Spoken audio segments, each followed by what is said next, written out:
мен жөтеліп отырмын.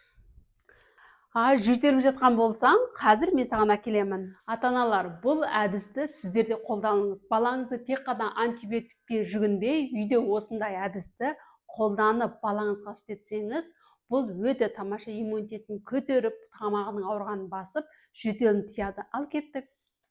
Ол бір тал алмұрт. Аршып аламыз. Сыртын аршып алғаннан кейін, сосын алмұртты ортасынан бөліп аламыз.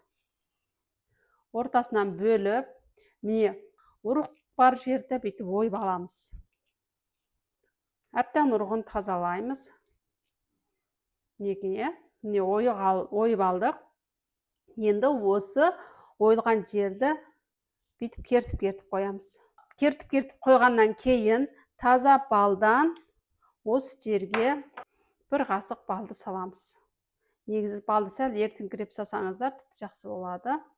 Сосын оны осындай булаймыз. Булағанда манты пісіратын болса да болады, немесе осындай күріш пісіратындар да болады.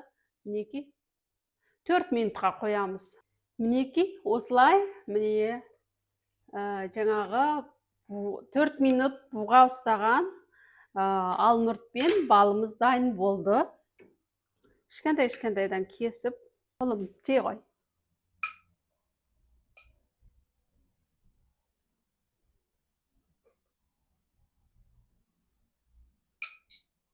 Қалай екен?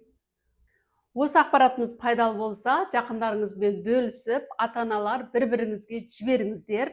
Әрі пайдаланғаннан кейін қандай да бір эффекті болғанын бізбен кері байланысқа шығып бөлісіп отырыңыздар.